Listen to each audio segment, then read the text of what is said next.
Bola Tinubu is not his name. Nobody knows his birth date for sure. Nobody knows who his parents are for sure. I know my name, I know my parents, I know my birth date, I know I have classmates, okay, and there are no questions about whether I graduated from Ahmad Bello University or not. Anytime I wake up and I see the Tinubu government inflicting more pain on Nigerians and just bungling governance, the simplest things in governance that I knew when I was DG of BP, these guys can't even get it together. Whenever I see that, I thank God, because I think God saved me. I'm a very lucky person. I think God saved me from the embarrassment of having to explain to be part of this disaster, okay? So I've never thought twice about it. I never sought to be minister. I was minister 20 years before. That's nothing. Tinubu begged me.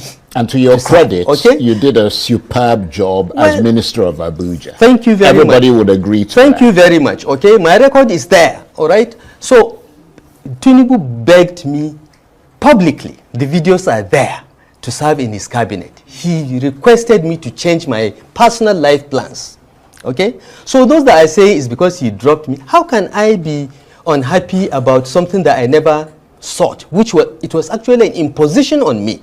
I had to change my plans. I had to put my PhD on hold. I had to do many things because of his request. So it has not happened. It has not happened. I'm grateful to God that it has not happened, because I don't have to explain to Nigerians why electricity is this way, the economy is going this way, the exchange rate is going that way, and so on. I don't have to explain that. Right. But what is your sense of what the wider public mood is? Because, I mean, you've said that, he's treated the Nigerian people very badly, in terms of his policies. I mean, what is your sense of what the wider public mood is? Because it is fair to say that many people may not like Mr. Tinubu, but many of them are undecided and are not necessarily convinced that people like you or Atiku or Obi or Kwankwaso are a better alternative. Well, we have to ask the people to make up their minds. Do you like what is happening? This is just 2 years, okay?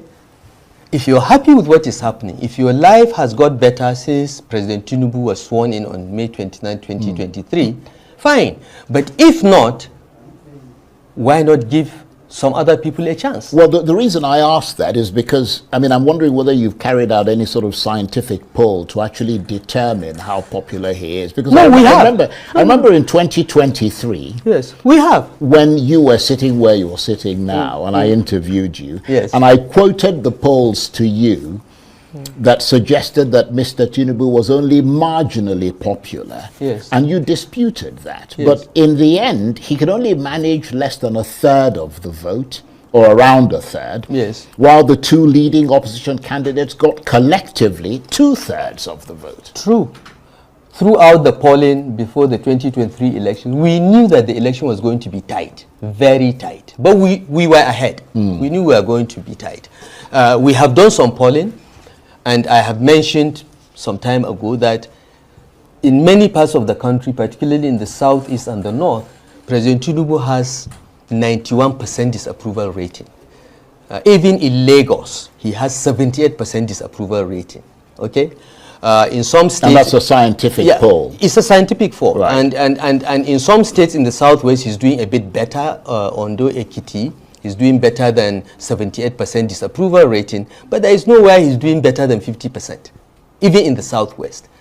The guy is gone. He's performed miserably. The economy has tanked. The security architecture has failed. There are no clear trade, industrial, and investment policies. Everything is going wrong. They are raising lots of revenues, but we don't know where the revenues are going because there are no results. But they would make the argument that he's only been in office for 2 years. Yeah. I mean, is it fair to assess him based on 2 years? Of course, it is fair to assess him. He has assessed others based on 1 year. He has assessed others in the past. You see, the beauty of the 21st century is there is an audit trail of what you have said or done. When Jonathan was president and Senator Bola Ahmed Tinubu tweets then, as far as security is concerned, the buck stops at the president's desk. You bring that out to him and show him when he tries to say, oh, you know, governor, go and fix your security problem. No, the governor cannot fix security problems because defense, police, security is exclusively federal. As governors, we were chief security officers only in name. Okay, so don't outsource security to the states. Fix it. Hire more boots on the ground. Equip them, retool them, and so on. And you know, Charles, for the last 12 months or up to 18 months, every month, 100 billion naira is deducted from the Federation account and sent to the security agencies. Why is there no improvement? In 2024, over 2.2 million Nigerians were abducted. 615,000 were killed. Is Nigeria at war? These numbers are worse than the 8 years of Buhari. In 1 year. This is data from Nigerian Bureau of Statistics. So it's government data. I'm not quoting something out of the air. So for that 100 billion that goes out every month from Federation account, without appropriation by the National Assembly, by the way, without appropriation by the state assemblies, because part of the money belongs to the states. So each state assembly is supposed to appropriate that part. So the entire deduction and expenditure is unconstitutional. It's an impeachable offense. But it has been going on for more than 15 months from the last time I checked. So where has that 1.5 trillion gone? What is it being used for? Why is the security situation just getting worse? Why is the government asking communities to protect themselves?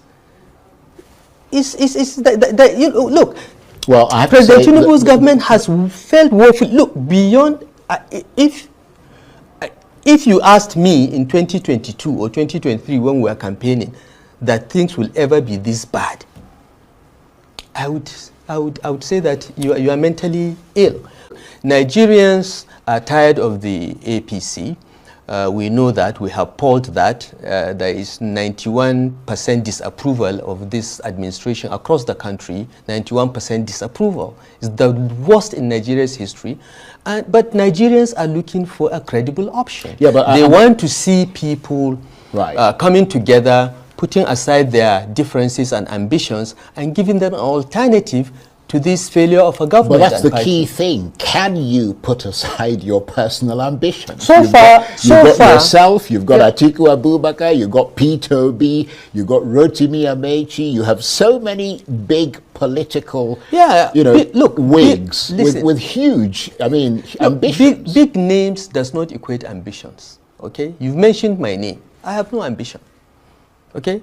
I just feel that having contributed to bringing about this tragedy to Nigeria by contributing to the emergence of Bola Tinubu as president, I should contribute in my last lap, okay? Because I'm 65, I should be retiring. In my last lap, let me You've got a long way to go. Let me contribute towards removing this evil that I believe will destroy Nigeria if left unchecked. Bola Tinubu was never someone I was close to, even in the party, because in the party I was a Buhari boy. Bola has his boys, Buhari had his boys. We are Buharists, no apologies. So Bola Tinubu never really liked me. We never really got along. The person that I got along with was Baba Akande, and I was his deputy national secretary. We were among the first leaders of the party. As far as I was concerned, once Bola Tinubu got the ticket of the party, it was my duty as a party man to do my best to deliver him in Kaduna, and wherever I see that there is a potential problem that I can solve to ensure his election, I will do that. Is he perfect? No. Some people said Bola Tinubu is not his name. Nobody knows his birth date for sure. Nobody knows who his parents are for sure. There are all kinds of questions. And that didn't bother you at the time? It did bother me because I know my name, I know my parents, I know my birth date, I know I have classmates, okay, and there are no questions about whether I graduated from Ahmad Bello University or not, okay. All those questions were there about about Tinubu. But for me, the question was, he was governor of Lagos. Yes. How did he govern Lagos?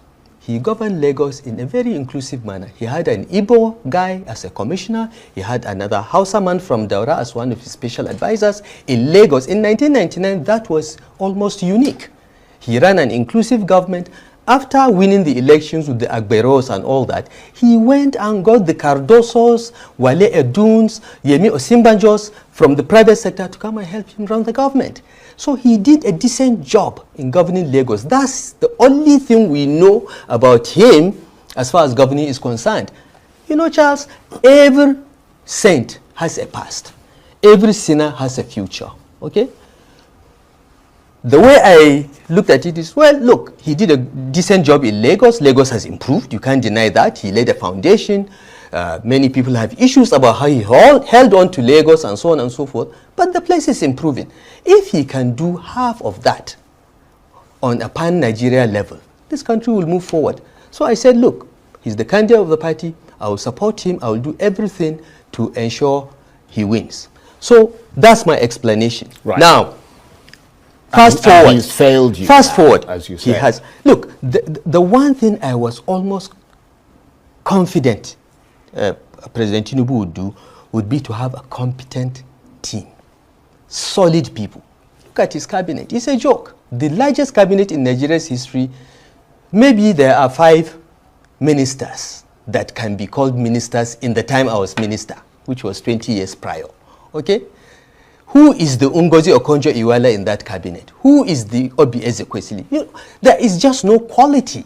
President Tinubu is determined to make this election look as if it is settled. It is not. They are giving the impression through defections and so on as if, you know, this is set. It is not. We know. Okay? It is not. And as I've said before, and I'll say it again, I have looked at the numbers, I've looked at the trends of elections. President Tinubu has no pathway to win. He cannot win. In fact, you'll be lucky if he is third.